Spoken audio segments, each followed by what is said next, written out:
വസഹ്ബിഹി അജ്മഈൻ അമ്മാ ബഅദ്. റബ്ബി ഇശ്റഹ് ലി സദ്രി വയസ്സിർ ലി അംരി വഹ്ലുൽ ഉഖ്ദത മിൻ ലിസാനി യഫ്ഖഹു ഖൗലി.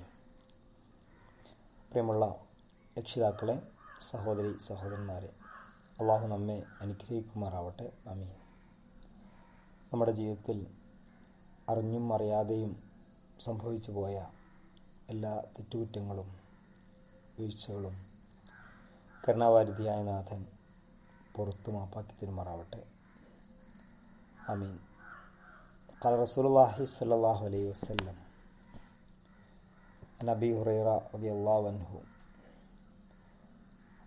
റഗമ അൻഫിഹി സുമ്മ റഗമ അൻഫിഹി സുമ്മ റഗമ അൻഫിഹി ഖീല മൻ യാ റസൂലല്ലാഹ് ഖാല മൻ അദ്റക വാലിദൈഹി ഇൻദൽ കിബരി ഔ വഹ്ദഹുമാ സുമ്മ ലം യദ്ഖുലിൽ ജന്ന. അബൂ ഹുറൈറ റളിയല്ലാഹു അൻഹുവിൽ നിന്നും നിവേദനം, നബി തിരുമേനി സ്വല്ലല്ലാഹു അലൈഹി വസല്ലം പറഞ്ഞു, അവന് നാശം, അവന് നാശം, അവന് നാശം. അപ്പോൾ ആരോ ചോദിച്ചു, ആരാണ് അവൻ പ്രവാചകരെ? തിരുമേനി പറഞ്ഞു, തൻ്റെ മാതാപിതാക്കളെ രണ്ടുപേരെയുമോ അല്ലെങ്കിൽ ഒരാളെയോ വാർദ്ധക്യകാലത്ത് ലഭിച്ചിട്ട് സ്വർഗത്തിൽ പ്രവേശിക്കാത്ത ഒരു മനുഷ്യൻ. മാതാപിതാക്കൾക്ക് സേവനം ചെയ്യൽ, അവരെ സംരക്ഷിക്കൽ മക്കളുടെ നിർബന്ധമായ ബാധ്യതയാണ്.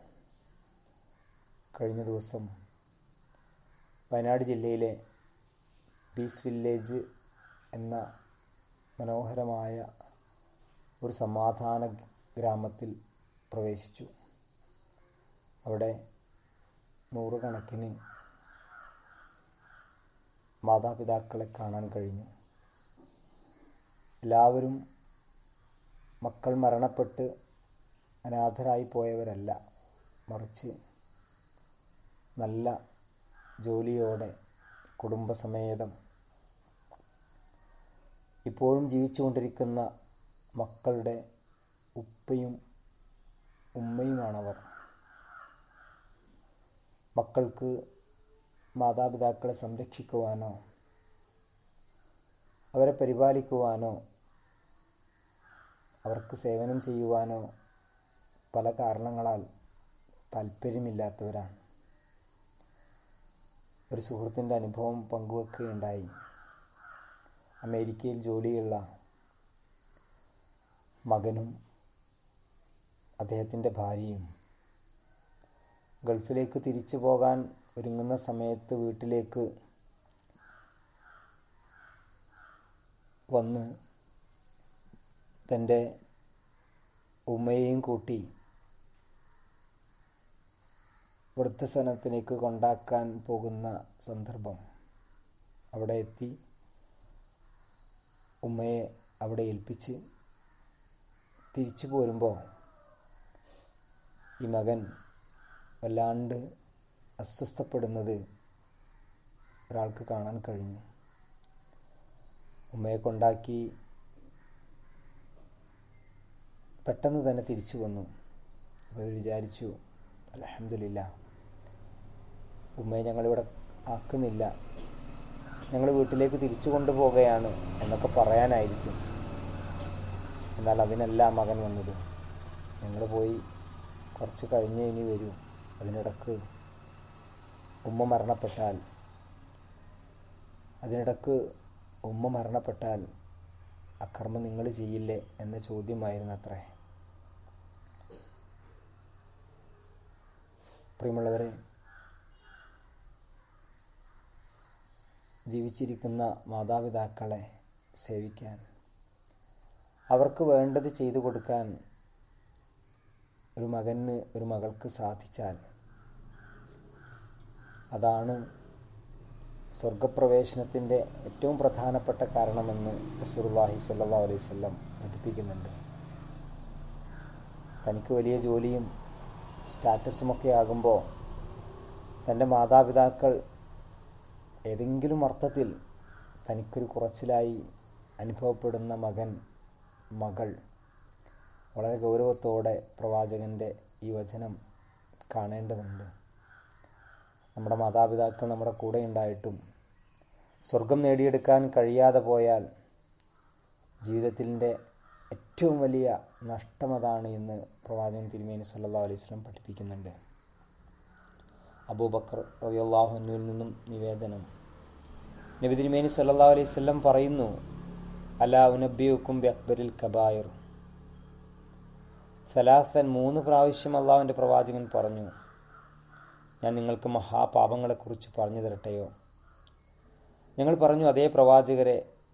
ബലാ യാ റസൂലല്ലാ. ഖാല അൽ ഇശ്റാഖു ബില്ലാ വഉഖൂഖുൽ വാലിദൈൻ വകാന മുത്തഖിയൻ ഫജലസ. അദ്ദേഹം പറഞ്ഞത് അള്ളാഹുവോട് പങ്കു ചേർക്കലും മാതാപിതാക്കളോട് അനുസരണക്കേട് കാണിക്കലുമാണ്. ചാരിയിരിക്കുകയായിരുന്ന നബി തിരുമേനി നേരെ ഇരുന്നു കൊണ്ട് പറഞ്ഞു, അറിയുക, കള്ളം പറയലും കള്ളസാക്ഷ്യം വഹിക്കലും അള്ളാഹു ഏറ്റവും വെറുക്കുന്ന പാപമാണ്. അദ്ദേഹം ഒന്നും മിണ്ടാതിരുന്നെങ്കിൽ എന്ന് ഞങ്ങൾക്ക് തോന്നി. സാല ഇക്കരിരുഹ ഹത്ത കുൽന ലൈത്തഹു സക്കത്ത. അത്രമേൽ ഗൗരവപ്പെട്ട വിഷയമാണ് മാതാപിതാക്കളെ ഉപദ്രവിക്കൽ, അവർക്ക് മനസ്സിന് വിഷമമുണ്ടാക്കലെന്ന് റസൂലുള്ളാഹി സ്വല്ലല്ലാഹു അലൈഹി വസല്ലം പഠിപ്പിക്കുന്നു. ഒരിക്കൽ പ്രവാചകൻ പറഞ്ഞൊരു വ്യക്തി സ്വന്തം മാതാപിതാക്കളെ ചീത്ത പറയൽ വൻ പാപങ്ങളിൽപ്പെട്ടതാണ്. അനുചരന്മാർ ചോദിച്ചു, പ്രവാചകരെ, ഒരാൾ തൻ്റെ മാതാപിതാക്കളെ ചീത്ത പറയുമോ? നബി തിരുമേനി പറഞ്ഞു, അതെ. മറ്റൊരാളുടെ പിതാവിനെ ഇയാൾ ചീത്ത പറയുമ്പോൾ അയാൾ ഇയാളുടെ പിതാവിനെയും ചീത്ത പറയും. ഇവൻ അന്യൻ്റെ മാതാവിനെ ചീത്ത പറയുമ്പോൾ അവൻ ഇവൻ്റെ മാതാവിനെയും ചീത്ത പറയും. ഇതും സ്വന്തം മാതാപിതാക്കളെ ചീത്ത പറയുന്നതിന് തുല്യമാണ്. എന്ന് വെച്ചാൽ തൻ്റെ മാതാപിതാക്കൾക്ക് ചീത്ത കൊള്ളാൻ, വഴക്ക് കൊള്ളാൻ, അവരെക്കുറിച്ച് അരുതായ്മകൾ പറയാൻ അവസരമുണ്ടാക്കൽ പോലും ഗുരുതരമായ പാപമാണ് എന്ന് റസൂലുള്ളാഹി സ്വല്ലല്ലാഹു അലൈഹി വസല്ലം നമ്മെ പഠിപ്പിക്കുന്നു. റസൂലുള്ളാഹി സ്വല്ലല്ലാഹു അലൈഹി വസല്ലമയോട് എനിക്ക് ഏറ്റവും കൂടുതൽ സഹവാസം ആരോടാണ് പ്രവാചകരെ എന്ന് ചോദിക്കുമ്പോൾ നിൻ്റെ ഉമ്മയോട് എന്ന് റസൂലുള്ളാഹി സ്വല്ലല്ലാഹു അലൈഹി വസല്ലം പഠിപ്പിക്കുന്നുണ്ടല്ലോ.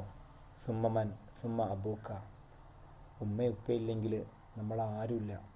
നമുക്ക് എന്ത് തന്നെ ആയാലും ഉമ്മയും ഉപ്പയും തന്നെയാണ് അള്ളാഹും റസൂലും കഴിഞ്ഞാൽ നമ്മുടെ ജീവിതത്തിൻ്റെ ഏറ്റവും വലിയ സമ്പാദ്യമെന്ന് നമ്മൾ മനസ്സിലാക്കണം.